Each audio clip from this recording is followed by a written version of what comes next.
Legenda Sang Sri Kandi, Operasi Fajar di jantung Kalimantan, di pedalaman Kalimantan yang gelap, di perbatasan yang terhapus dari peta sipil, angin malam yang lembab dan dingin menerpa pos jaga 279 dengan buas. Hujan deras bagai jarum es menusuk-nusuk, membuat segalanya terasa membeku dalam keheningan yang mencekam. Prajurit 2 Bayu, yang bertugas menjaga sisi luar pos, berjuang mati-matian melawan kantuk yang menyerangnya. Sial, dingin sekali, gumamnya.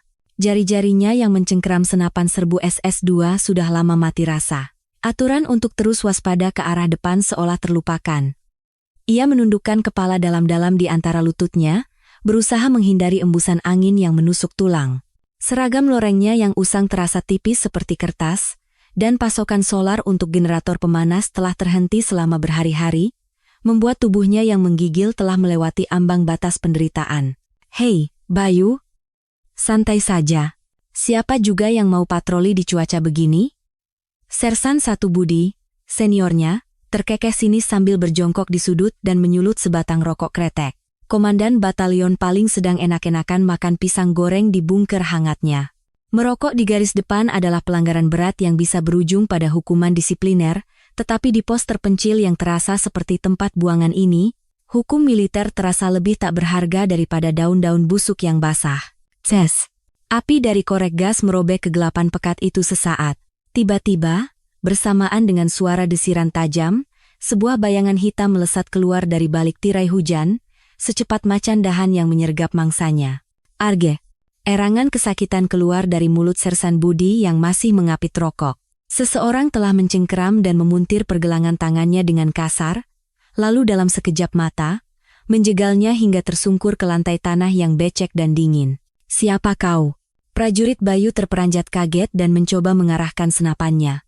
Namun, bayangan dalam gelap itu bergerak dengan kecepatan yang tak terbayangkan.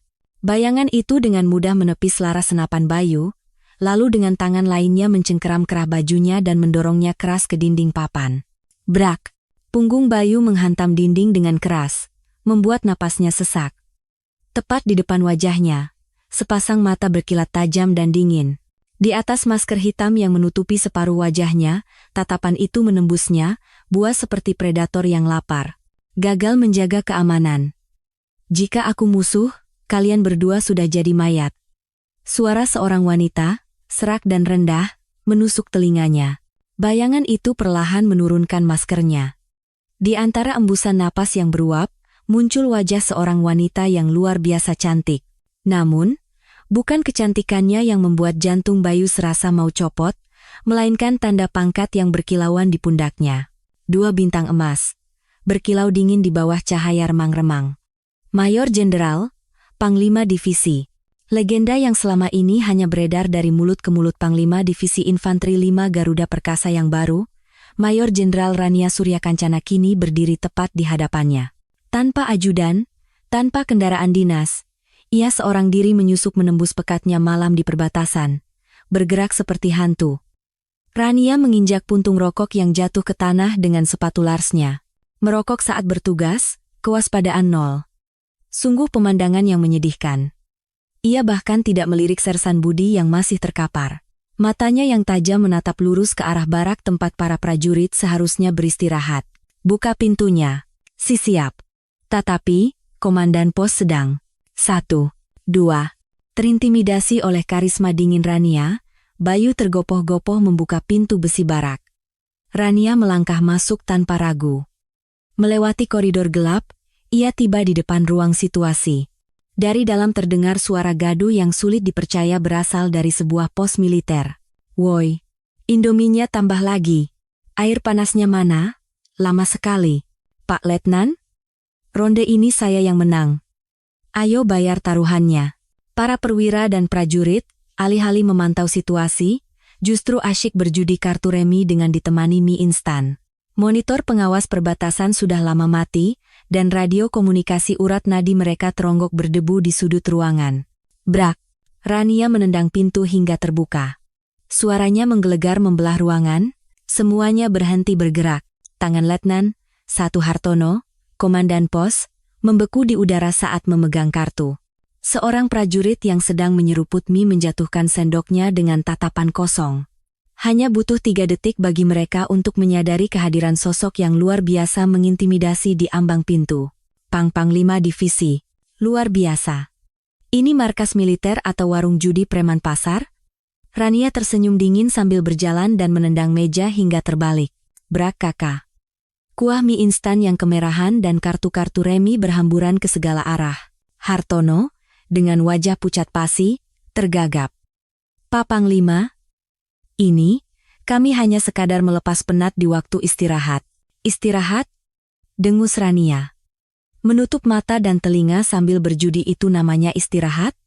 Di otak busukmu itu, garis perbatasan ini hanya arena bermain lompat tali, begitu?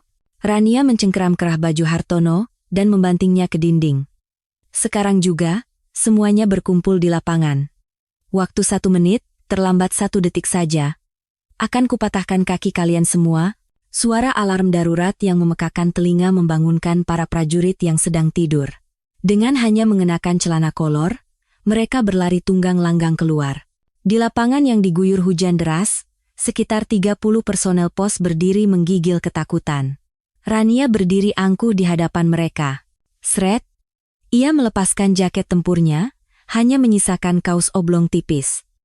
Lengan berototnya yang kencang tampak sekeras baja, dan dari tubuhnya yang hangat, uap tipis mengepul. Kalian kedinginan? Tanya Rania pelan. Para prajurit hanya bisa gemeretak gigi tanpa mampu menjawab. Aku juga kedinginan. Tapi aku melepas jaketku karena satu alasan. Rasa dingin menusuk yang kalian rasakan sekarang ini, masih terasa lebih hangat dibandingkan bilah pisau musuh yang menyelinap masuk melalui celah pertahanan kalian yang bolong. Mendengar hardikan itu, Hartono menundukkan kepalanya dalam-dalam karena malu. Mulai hari ini, kalian semua mati. Kelalaian kalian telah kubunuh.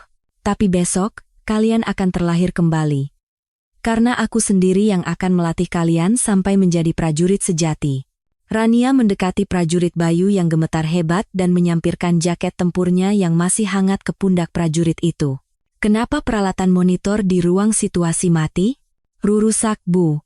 Sudah berulang kali kami ajukan perbaikan, tapi katanya tidak ada suku cadang. Pasokan solar sudah terputus sejak seminggu yang lalu. Mata Rania menajam seperti elang. Peralatan rusak, pasokan dihentikan. Ini bukan sekadar masalah disiplin. Ini adalah bau busuk yang menyengat dari permainan kotor seseorang di tingkat atas. Menarik.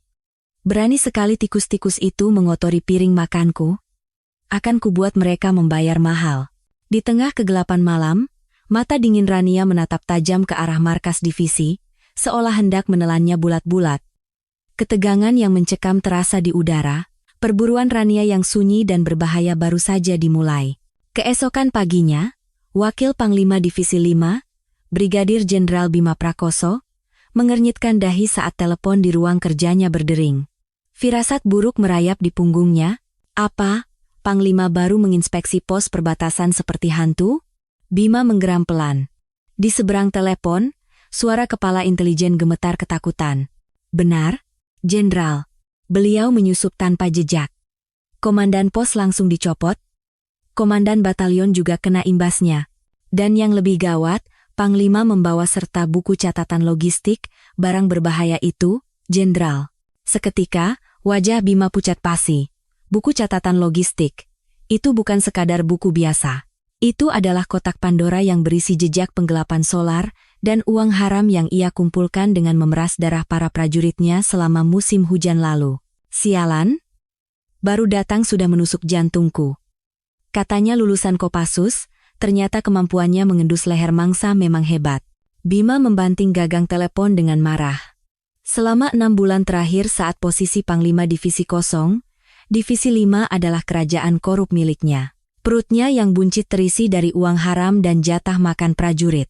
Kini, seorang tamu tak diundang datang dan berani menendang kendi madunya yang manis dan lengket. Kita lihat saja. Akan kubuat dia merasakan betapa kerasnya pertarungan di lumpur lapangan. Pukul 10.00 pagi, di ruang rapat utama yang tegang, Rania Suryakancana muncul. Ia tidak duduk di kursi pimpinan, melainkan berdiri tegak di depan podium. Di tangannya yang ramping tergenggam sebuah buku catatan usang yang berminyak. Ini adalah kebenaran yang saya angkat dari kegelapan malam di garis depan. Rania membanting buku itu ke atas meja. Suara debaman itu merobek keheningan yang mencekam. Separuh pasokan solar menguap, 40% anggaran lauk pauk menghilang. Uang hasil keringat prajurit saya masuk ke kantong siapa? Tatapannya yang tajam menguliti kepala logistik, sebelum akhirnya menancap di jantung Brigjen Bima. Bima berdeham, berpura-pura tenang. Ah, Ibu Panglima, baru datang jangan terlalu kaku begitu. Namanya juga administrasi. Kadang angka bisa menari-nari. Di perbatasan yang ganas ini, wajar jika ada logistik yang tersesat di jalan. Kalau hal seperti itu disebut penggelapan, nanti adik-adik kita yang bekerja keras bisa tersinggung. Bima tersenyum licik dan menyandarkan tubuhnya. Mungkin karena di pasukan khusus ibu hanya terbiasa memakai pisau, jadi kurang paham, urusan rumah tangga infanteri itu butuh pelumas yang namanya fleksibilitas. Kalau terlalu kaku, anak buah bisa kabur semua. Hah. Sebuah tawa singkat dan dingin membuat suhu ruangan serasa anjlok ke titik beku. Itu adalah provokasi yang terang-terangan, sebuah tindakan insubordinasi. Rania perlahan menoleh, menatap Bima seperti predator yang mengincar mangsanya. Fleksibilitas, katamu? Betul, fleksibilitas. Terus terang saja, Ibu Panglima, wanita secantik Anda mana tahan di tempat keras seperti ini? Kulit wanita itu kan seperti kelopak bunga, harus dirawat di tempat yang hangat, bukan dijemur di sini, nanti cepat layu. Tutup mulut kotormu itu. Hardikan Rania melesat seperti cambuk. Senyum di wajah Bima berkedut, berubah menjadi seringai yang mengerikan. Apa Anda bilang? Telingamu tuli? Ku bilang, diam. Rania melangkah mendekat, suara hak sepatunya menggema. Aura membunuh yang terpancar dari tubuhnya sama persis seperti saat ia menghabisi nyawa teroris di masa lalu. Keringat dingin mengalir di punggung Bima. Fleksibilitas yang kau maksud itu adalah merampok jatah makan prajurit dan menjual solar untuk mengisi kantongmu sendiri? Itu bukan fleksibilitas, itu pencurian yang menjijikkan. Tatapan Rania menembus pupil mata Bima yang bergetar. Brigadir Jenderal Bima, kau pikir aku tidak tahu apa yang kau lakukan selama 6 bulan ini saat kau menjadi raja? Rumah makan Sari Rasa di kota Sambas, yang punya kamar khusus itu. Setiap Kamis malam, kau bersenang-senang dengan pengusaha konstruksi di sana, kan? Mata Bima terbelalak hebat. Sari Rasa. Itu adalah wilayah kekuasaannya, tempat pelampiasan hasratnya. Wanita gila ini, apa dia mengintaiku sampai ke kamar tidur? Kau tahu apa keahlianku? Memotong bagian yang busuk dengan presisi. Matamu mungkin bisa kuhindari, tapi jaringan informasiku tidak akan pernah bisa kau lewati. Tangan ramping Rania menyusuri bahu Bima, lalu mendekat ke telinganya. Napasnya yang hangat terasa seperti belati dingin yang menusuk. Nikmati saja. Sebentar lagi kau akan tahu jeritan seperti apa yang dikeluarkan oleh parasit yang hidup di divisiku saat mereka diinjak. Kalau tidak mau mati konyol, enyah dari sini sekarang. Rania kembali ke kursinya dengan anggun. Kepala logistik, segera buka gudang dan isi penuh tangki solar di semua pos perbatasan. Inspektur pengawasan, mulai hari ini periksa semua pembukuan 3 tahun terakhir. Jika ada selisih serupiah pun, bersiaplah seragam kalian kulucuti, atau bahkan kulit kalian. Bubar. Begitu Rania pergi, para perwira akhirnya bisa bernapas lega. Badai telah datang, badai berdarah yang akan mengamputasi borok di tubuh Divisi 5.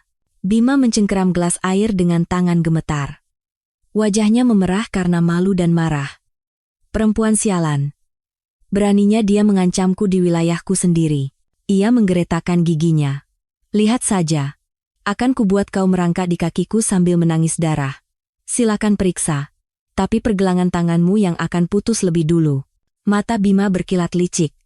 Ia merogoh ponsel di sakunya. Waktunya memanggil rekan-rekan bisnisnya di dunia hitam. Perang yang sesungguhnya baru saja dimulai. Keesokan paginya, di pusat latihan tempur Divisi 5, kabut tebal menyelimuti area itu seperti selubung hantu. Para prajurit hanya mengenakan kaos oblong di tengah cuaca dingin pegunungan, bersiap untuk latihan halang rintang. Di atas panggung, Brigjen Bima menatap ke bawah dengan lengan terlipat, seperti pemangsa yang mengawasi mangsanya. Di sebelahnya, kepala logistik, Letkol Cahyo, berkeringat deras. Semuanya sudah siap, kan? Bisik Bima. Siap, Jenderal. Tali di jalur rappelling nomor 3, intinya sudah rapuh total. Begitu ada beban manusia, tidak akan bertahan lebih dari 5 detik. Saat instruktur itu jatuh, semua kesalahan akan ditimpakan pada Panglima. Terluka saja tidak cukup, harus ada gambar yang dramatis, tulang yang remuk atau leher yang patah, supaya media massa meliputnya dengan buas. Latihan maut, Komandan tak becus. Judul yang seksi. Mata Bima yang dingin menyapu lapangan. Nyawa prajurit tidak ada artinya. Pikirannya hanya dipenuhi cara untuk menjerumuskan Rania ke dalam kehancuran. Saat itu, sebuah sedan hitam menerobos masuk.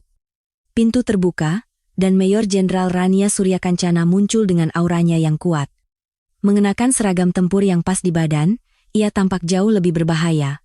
Selamat datang, Ibu Panglima. Bima memberi hormat dengan senyum licik.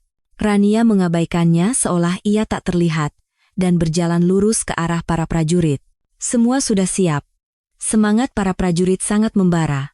Kata Bima berbasa-basi, Rania tetap diam, matanya yang tajam memindai area latihan. Pandangannya terpaku pada menara rappelling setinggi 30 meter. Siapa yang akan memberi peragaan hari ini? Sersan 2 kadek dari tim pengintai, Bu. Dia gesit seperti macan. Atas panggilan Rania, seorang bintara berotot menghampiri dan memberi hormat. Siap, Sersan 2 kadek.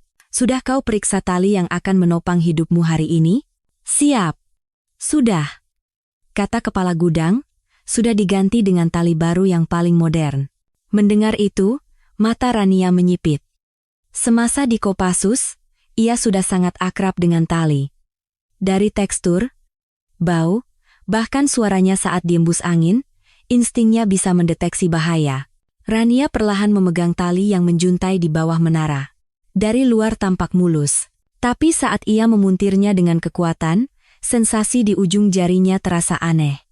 Tali itu kaku, seperti kulit ular mati, tanpa elastisitas, dan yang paling fatal, tercium bau apek yang menusuk hidung. Aroma kematian dari tali yang sudah membusuk selama 10 tahun di sudut gudang yang gelap. Rania menoleh dan menatap tajam ke arah Letkol Cahyo. Pria itu tersentak dan buru-buru membuang muka. Letkol Cahyo. Siap, Ibu Panglima. Ini benar tali baru? Betul, Bu. Barang baru? Kemarin baru dikirim. Bawa buku serah terimanya sekarang. Dengan tangan gemetar, Cahyo menyerahkan dokumen yang sudah dimanipulasi. Rania tersenyum sinis. Pemasoknya PT Jaya Konstruksi. Perusahaan milik teman Brigjen Bima, ya. Sangat menarik. Bima buru-buru menyela. Ibu Panglima, kecurigaan berlebihan itu juga penyakit. Yang penting kan barangnya bagus. Waktu terus berjalan, mari kita mulai. Suara Bima terdengar tegang. Darah harus tumpah sebelum Rania menyadari sesuatu. Rania melepaskan tali itu. Ia menepuk pundak Sersan kadek. Sersan, peragaan hari ini dibatalkan. Siap? Maksudnya, aku yang akan turun. Pernyataan Rania membuat seisi lapangan gempar. Mata Bima terbelalak kaget. Ibu Panglima mau turun sendiri? Tidak bisa. Ini melanggar aturan dan terlalu berbahaya. Tapi dalam hati, ia bersorak. Panglima jatuh dan hancur berkeping-keping. Ini adalah kesempatan emas untuk mengakhiri segalanya dengan sebuah upacara pemakaman yang megah. Rania seolah bisa membaca isi kepala Bima. Ia tersenyum miring. Seorang komandan harus ikut merasakan medan maut yang akan dilalui anak buahnya. Itu caraku. Lalu, ia mencengkeram kerah baju Letkol Cahyo dan menyeretnya ke tangga menara. Kau juga ikut? Tidak. Saya fobia ketinggian. Naik. Satu kata dari Rania memiliki kekuatan absolut yang tak bisa ditolak. Seperti sapi yang digiring ke rumah jagal, Cahyo merangkak naik ke puncak menara. Di ketinggian 30 meter, para prajurit di bawah tampak seperti semut. Angin kencang menerbangkan rambut Rania. Tanpa ragu, ia berdiri di depan jalur nomor 3, tempat perangkap maut dipasang. Ia tidak memasang pengaman untuk dirinya. Sebaliknya, ia melemparkan ujung tali itu pada Cahyo yang pucat pasi. Ikat. Apa? Ikat di pinggangku. Katamu aman. Kan? Tali baru yang kuat, kan? Suara Rania rendah dan mengancam. Wajah Cahyo benar-benar putih tanpa darah. Ia tahu betul tali ini sudah lapuk. Ibu Panglima, saya ini perwira administrasi, latihan seperti ini. Membangkang perintah? Rania menarik ikat pinggang Cahyo dan mendorongnya hingga setengah badannya tergantung di tepi menara. Ini barang yang kau bawa. Buktikan dengan nyawamu, kalau talinya putus, kau akan jatuh ke neraka sebagai penggelap dan pelaku percobaan pembunuhan. Kalau talinya bertahan, aku akan minta maaf secara resmi. Ibu Panglima. Ampun. Saya mohon. Selamatkan saya. Cahyo ambruk ke lantai, memeluk sepatu Lars Rania dan menangis terseduh-seduh. Jawab jujur. Dari mana kau dapatkan tali busuk ini? Suara Rania menusuk seperti belati. Cahyo melirik ke arah Bima di bawah yang tampak seperti titik kecil. Tapi aura membunuh Rania di depannya jauh lebih menakutkan. Tak itu. Barang buangan yang seharusnya dimusnahkan. Teronggok di sudut gudang lalu bungkusnya diganti. Siapa dalangnya? Wakil Panglima.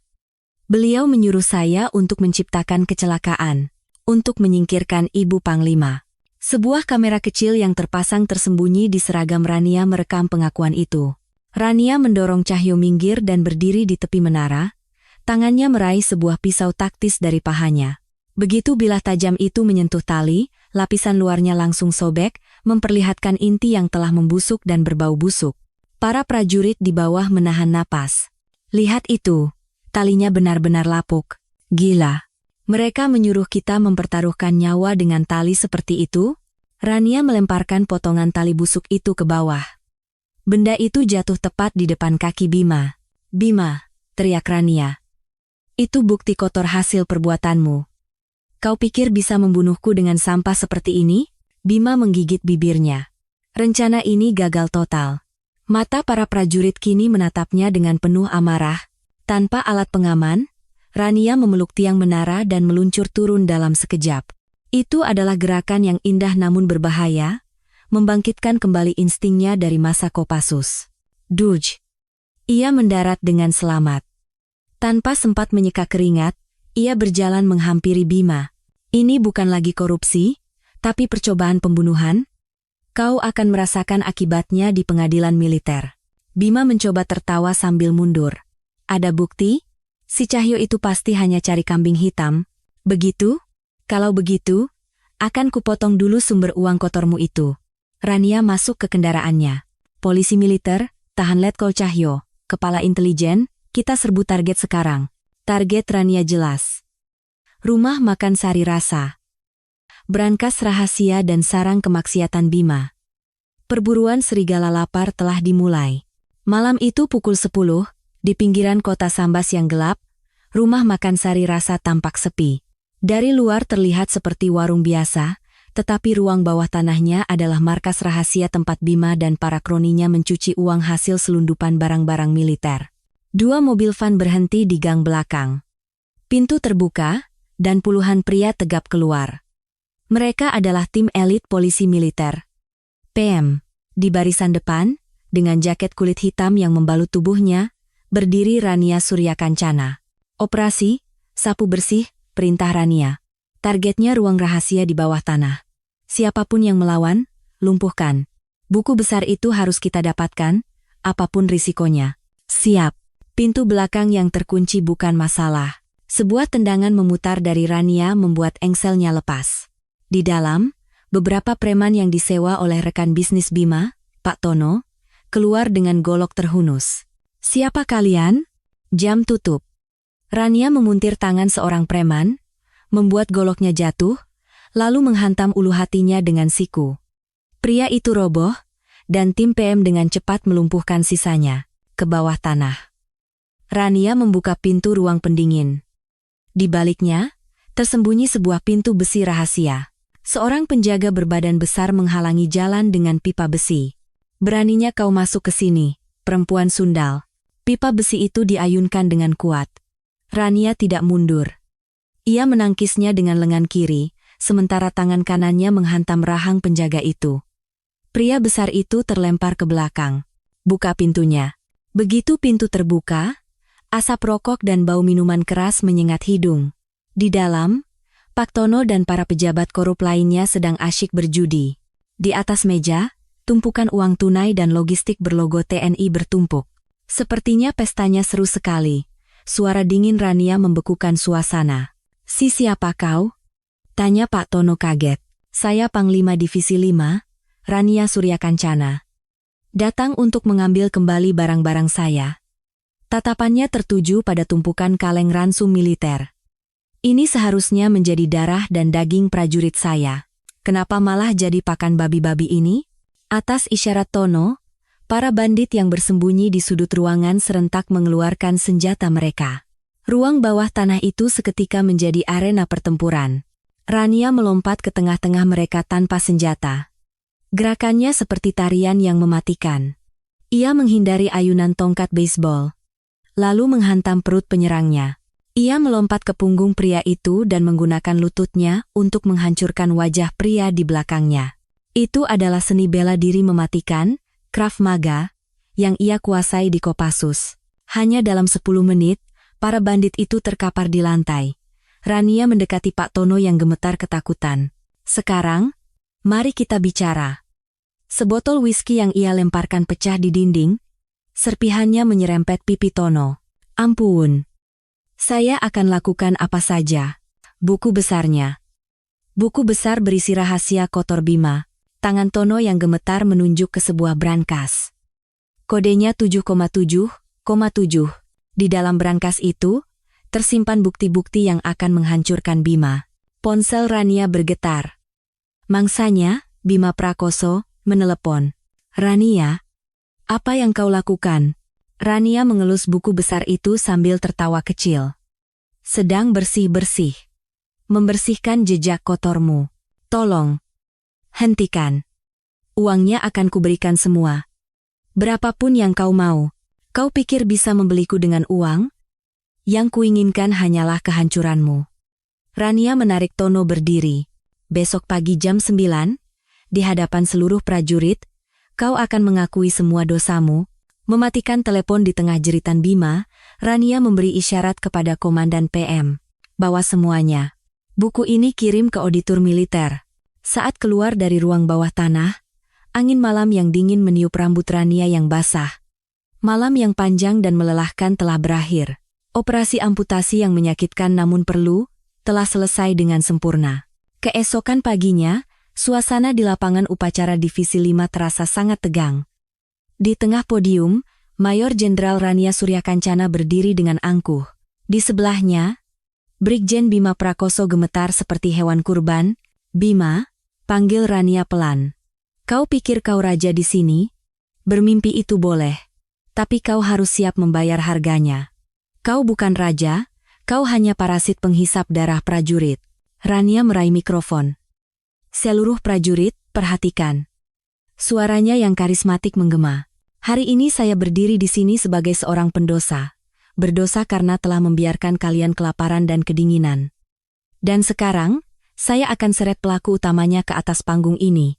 Sebuah layar raksasa di belakangnya tiba-tiba menyala. Ruang judi bawah tanah tadi malam terpampang jelas. Di tengah-tengahnya, wajah Bima yang serakah sedang menghitung tumpukan uang.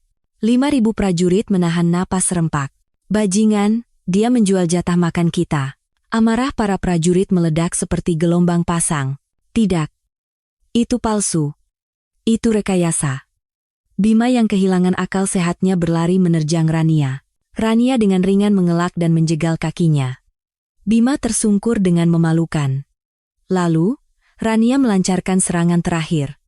Di layar, muncul rekaman pengakuan Letkol Cahyo yang gemetar. Menyuruh saya menciptakan kecelakaan. Dengan tali busuk itu, untuk membunuh prajurit. Kebenaran yang kejam itu membuat seisi lapangan membeku. Ini bukan lagi soal uang. Ini soal nyawa. Bunuh dia. Dia itu iblis. Kemarahan para prajurit menggelegar. Bima merangkak ketakutan. Itu perintah perempuan itu. Aku tidak tahu apa-apa. Menjijikan sampai akhir.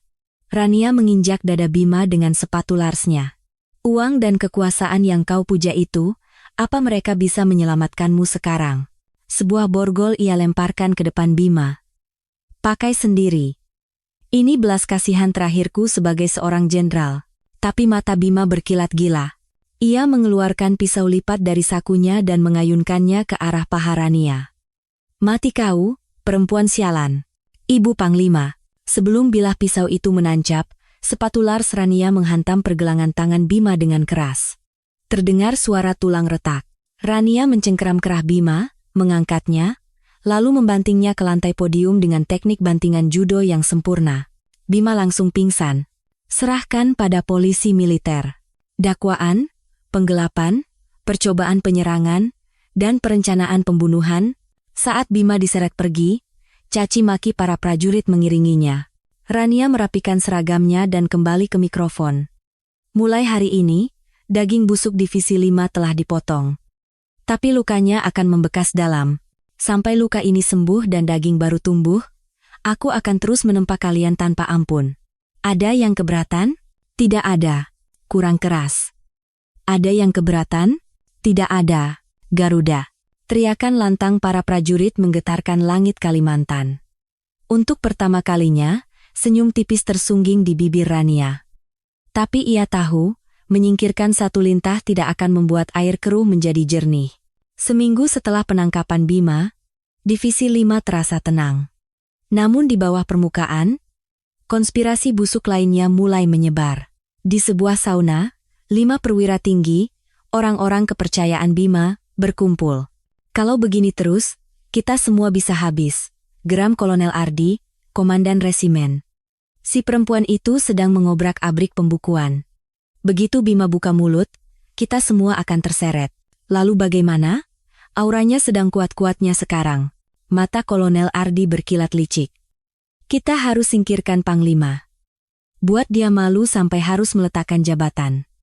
Kesempatan kita adalah latihan gabungan tingkat korps minggu depan.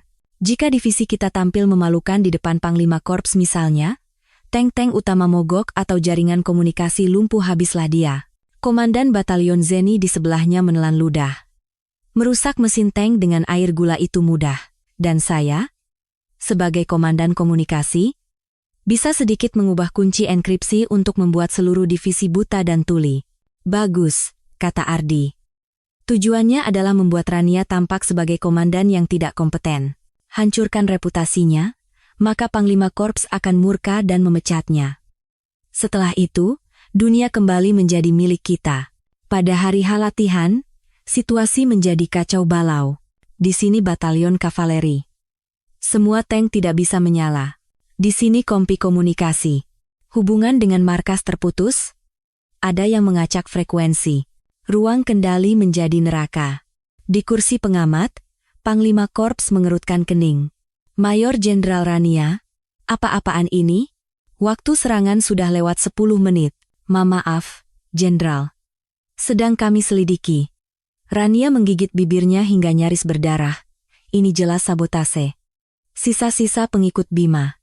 "Staf operasi, berapa lama waktu perbaikan?" "Minimal 1 jam, Bu." "Sistem enkripsinya berantakan, 1 jam berarti kekalahan total." Mata Rania berkilat tajam, ia melempar mikrofonnya. "Jenderal, kami akan beralih ke komando lapangan manual, dengan asumsi komunikasi lumpuh." "Apa? Tanpa radio kau mau memimpin ribuan prajurit? Akan saya buat itu menjadi mungkin." Rania mengenakan helmnya.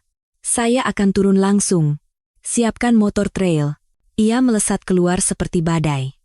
Di tengah-tengah barisan tank yang mogok, Komandan Zeni berpura-pura sibuk. "Sepertinya kualitas olinya jelek, Bu." Sebelum kalimatnya selesai, sebuah motor trail berhenti mendadak di depannya. Rania turun, dan matanya yang dingin menembusnya. Ia membuka kap mesin sebuah tank. Di antara bau oli, tercium aroma manis gula yang terbakar. "Oli jelek katamu?" "Hidungku hanya mencium bau yang sangat manis." Mengabaikan komandan yang gemetar, Rania melompat ke atas tank dan mengibarkan bendera komando. "Jika komunikasi mati, lihat gerakanku. Batalion kavaleri, dengar. Tinggalkan tank yang rusak, ikuti aku dengan tank yang masih hidup. Infanteri, naik ke atas tank. Kita akan lakukan serangan mekanis." Suaranya menggelegar. Hati para prajurit yang tadinya lesu kembali berdebar kencang. Panglima memimpin di depan. "Serbu!" Rania memacu motornya. Di belakangnya, tank-tank yang tersisa bergerak mengikutinya seperti kawanan badak baja raksasa. Tidak ada lagi keraguan, punggungnya dan benderanya adalah satu-satunya komando mereka. Panglima Korps bergumam takjub. Radionya mati, tapi para binatang buasnya justru terbangun. Dia benar-benar dewi perang. Malam itu, dengan seragam masih berlumuran lumpur dan keringat, Rania menggerebek kantin perwira. Di sana, Kolonel Ardi dan para konspirator lainnya sedang bersulang. Suasananya bagus. Boleh aku ikut? Suara dingin Rania membekukan udara. Pak Panglima. Prak. Rania menepis gelas yang disodorkan Ardi. Setelah menyabotase tank dan komunikasi, apa minuman ini masih terasa manis di mulutmu? Atas isyaratnya, para polisi militer meringkus mereka. Di medan perang, kalian sudah kupenggal. Beruntung ini negara hukum. Ini fitnah. Mana buktinya? Teriak Ardi. Rania mengeluarkan sebuah alat perekam. Terdengar suara salah satu perwira junior yang mengaku disuruh menuangkan air gula. Pion-pionmu sudah mengaku. Permainan kalian sudah berakhir. Saat para pengkhianat itu diseret pergi, kepala staf mendekat dan berbisik. Ibu Panglima, info dari intelijen. Ini belum berakhir. Di belakang mereka ada bayangan yang lebih besar dan berbahaya. Bayangan? Jaringan dari Direktorat Logistik Markas Besar Angkatan Darat. Bima hanya umpan. Predator yang sesungguhnya baru mulai bergerak. Rania menatap kegelapan di luar jendela. Kita singkirkan buaya di kolam. Sekarang hiu dari lautan datang karena mencium bau darah. Biarkan saja mereka datang. Akan kucabut satu persatu gigi tajam mereka dan kujadikan kalung. Perang telah memasuki babak yang baru, lebih gelap dan mematikan. 2 minggu kemudian, sebuah surat resmi dari Direktorat Logistik tiba di meja Rania. Audit khusus kinerja logistik. Di baliknya, ada niat membunuh, dalangnya Brigjen Cahyo, kan? Tanya Rania. Betul, Bu. Seniornya Bima, dan orang paling berkuasa di jaringan logistik. Seekor anjing gila yang ditakuti para jenderal. Dia datang untuk mengambil kembali buku besar itu, lalu menjebakku dengan tuduhan penggelapan, skenario yang basi. Keesokan siangnya, 5 sedan hitam mengepung markas. Brigjen Cahyo turun dari mobil. Tubuhnya kekar, memancarkan aura arogansi. Selamat datang, Brigjen Cahyo, sapa Rania. Mayor Jenderal Rania. Melihat Anda secara langsung ternyata lebih mendebarkan, tapi udara di sini terasa panas dan menyesakan. Langsung saja ke intinya. Serahkan buku besar yang kau sembunyikan itu. Buku itu barang bukti penting. Tidak bisa sembarangan diserahkan. Cahyo mendekat. Mengancam. Anda tidak paham situasi? Ini perintah dari Mabes AD. Jika Anda menolak, saya bisa menjerat Anda dengan tuduhan insubordinasi. Lakukan sesuai prosedur. Audit akan saya terima, tapi barang itu tidak akan saya serahkan tanpa perintah dari auditor militer. Wanita ini benar-benar keras kepala. Baiklah. Akan saya telanjangi divisi ini sampai habis. Jangan salahkan saya jika nanti semuanya berantakan. Malam itu, tim audit mengacak-acak seluruh divisi, meneror para prajurit dengan tuduhan-tuduhan kecil. Itu bukan audit, melainkan penyanderaan. Dini hari, Cahyo mencoba menerobos masuk ke bunker pusat komando. Berhenti. Rania muncul dari kegelapan, diikuti oleh tim anti-terornya. Beraninya Anda mengganggu proses audit. Cahyo maju dan menusuk-nusuk bahu Rania dengan jarinya. Jangan mentang-mentang lulusan Kopassus kau jadi sombong. Medan tempur infanteri bukan panggung untuk wanita cantik sepertimu. Mata Rania berkilat membunuh. Ia menangkap jari Cahyo dan mematahkannya. RGH. Cahyo jatuh tersungkur. Ini insubordinasi. Saya Mayor Jenderal, Anda Brigadir Jenderal.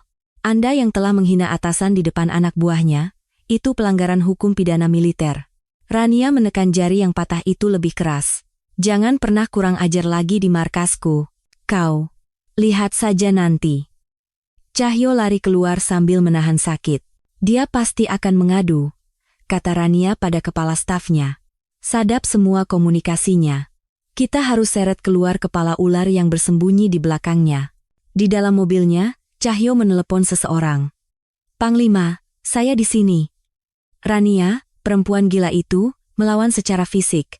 Di seberang telepon, suara berat itu milik Panglima Korps Logistik, Letnan Jenderal Surya Wijoyo, pemimpin sebuah organisasi rahasia di tubuh militer bernama Sapta Mandala. Bodoh. Kalau tidak bisa kau patahkan dengan kekuatan, serang kelemahannya. Datang ke villa di puncak malam ini. Kita susun rencana baru. Tanpa Cahyo sadari, seluruh percakapan itu direkam. Di ruangannya, Rania melepas seragam tempurnya dan menggantinya dengan jaket kulit hitam. Villa di puncak. Sarang Sapta Mandala. Ibu Panglima, itu misi bunuh diri. Tempat itu benteng yang dijaga ketat. Menunggu proses hukum hanya akan membuat divisi ini hancur lebih dulu. Potong kepala ularnya, maka badannya akan mati dengan sendirinya. Rania menyematkan tongkat teleskopik di pahanya. Jika sampai fajar tidak ada kabar dariku, bocorkan rekaman ini ke kantor Kasat. Ia melesat menembus malam dengan motornya. Dini hari, di sebuah villa mewah di puncak. Letjen Surya, Brigjen Cahyo, dan seorang pengusaha sedang menikmati minuman keras. Besok pagi, tangkap Rania dengan tuduhan insubordinasi. Hancurkan brankasnya dan bakar buku besar itu, perintah Surya. Bra-a-a-a-a-a. Gerbang besi villa hancur ditabrak motor. Pue-ye-a-a-ar. Motor itu melompat menembus jendela kaca dan mendarat di tengah ruang tamu. Rania turun dari motornya. "Siapa kau?" teriak Cahyo. Rania melepas helmnya. Darah segar mengalir di pipinya. Mayor Jenderal Rania Surya Kancana datang untuk melapor. Cahyo menerjang dengan sebilah belati. Rania dengan mudah melumpuhkannya. Para pengawal pribadi menyerbu. Rania bergerak seperti penari maut. Dalam 3 menit, semuanya terkapar. Rania berjalan menghampiri Letjen Surya yang gemetar ketakutan di balik sofa. "Bagaimana rasa minumannya, Jenderal?" "Bercampur dengan bau anyir darah." "Kakau. Ini pelanggaran. Akan kuseret kau ke mahkamah militer." Rania melempar alat perekam ke atas meja. Terdengar suara Surya yang memerintahkan pemusnahan barang bukti. Wajah Surya pucat seperti mayat. "Letnan. Rania, kita bisa bicarakan ini baik-baik? Jabatanmu akan kajamin. Saya tidak datang untuk bernegosiasi." Rania mencengkeram keras Surya, "Segera tarik tim audit. Dan besok pagi, akui semua dosamu di hadapan seluruh angkatan darat. Itu akan menghancurkan hidupku." Kalau menolak, Rania menempelkan pecahan kaca ke leher Surya. "Akan kuhancurkan hidupmu di sini, sekarang juga." Mata Rania berkilat gila. Surya yang ketakutan akhirnya menyerah. "Baik. Akan kulakukan." Pagi harinya, berita nasional gempar. Skandal korupsi terbesar di Direktorat Logistik TNI terbongkar. Letjen Surya Wijoyo dan puluhan perwira tinggi lainnya ditangkap. Di markas Divisi 5, para perwira menyambut kembalinya Rania dengan tepuk tangan meriah. Kebanggaan yang luar biasa terpancar dari mata mereka. Pujiannya nanti saja. Ini belum selesai. Rania langsung memberi perintah. "Buka semua gudang logistik cadangan. Pastikan tidak ada satupun prajurit yang kekurangan pasokan. Ada tawaran dari Mabes AD, Bu. Anda diminta menjadi ketua tim reformasi." "Tolak. Saya prajurit lapangan, bukan politisi berdasi. Tempat saya di sini." Sore itu, Rania menyelinap ke barak prajurit baru. Di meja makan, tersaji makanan yang lezat. Jauh berbeda dari makanan babi di era Bima. "Makanannya enak?" tanya Rania sambil duduk di antara mereka. Para prajurit muda itu terpaku. "Santai saja," Rania tertawa. Seorang prajurit dengan gugup berkata, "Ibu Panglima, saya lihat di berita. Ibu seperti pahlawan super yang menghabisi penjahat. Saya ingin menjadi prajurit sehebat ibu." Hati Rania tersentuh. Pahlawan yang sebenarnya bukan aku, tapi kalian, yang berjaga di perbatasan di tengah cuaca ganas ini. Aku berjanji, sampai kalian menyelesaikan tugas, aku akan ciptakan sebuah divisi di mana kalian tidak perlu bertekuk lutut pada korupsi. 1 tahun berlalu. Musim hujan kembali datang dengan brutal. Divisi 5 sedang melaksanakan latihan tempur musim dingin. Tapi kali ini, mereka bukan lagi mangsa yang lemah. Tank-tank melaju tanpa masalah. Komunikasi lancar. "Sekarang puncaknya," kata Rania. Lari lintas medan dengan perlengkapan lengkap, saat para komandan lain hanya menonton dari dalam mobil hangat. Rania memanggul ransel seberat prajuritnya dan memimpin di barisan terdepan. Lutut ibu sudah parah. Mohon naik kendaraan saja, pinta kepala stafnya. Anak buahku berjalan, masak aku enak-enakan di mobil, cepat ikuti aku. Di tengah jalan, seorang prajurit ambruk kelelahan.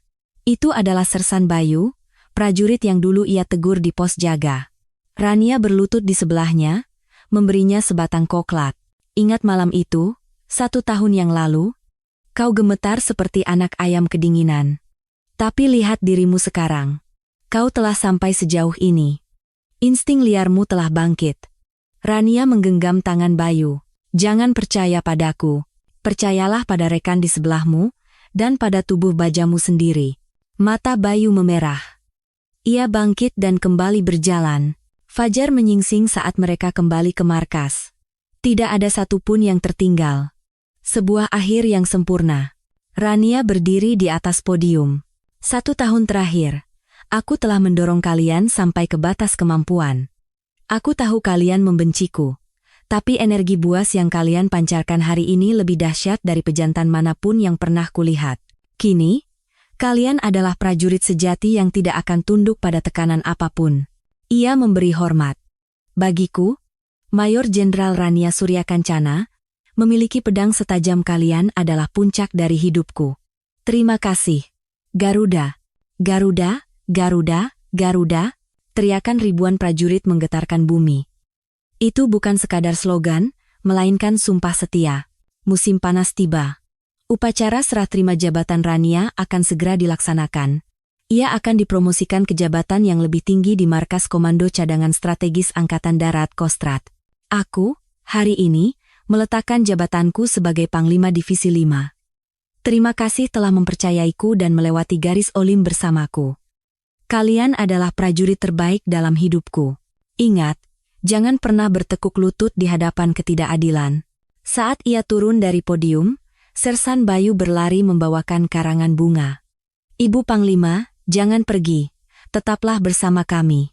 Rania memeluknya. Prajurit yang kuat tidak cengeng. Aku tidak benar-benar pergi, jantungku akan selalu berdebar bersama kalian di garis perbatasan Kalimantan yang dingin ini. Saat mobilnya bergerak pergi, ribuan prajurit berbaris di sepanjang jalan, memberikan hormat terakhir sambil meneriakkan namanya. Rania, Rania, Rania. Dari jendela mobil, Rania melambaikan tangan.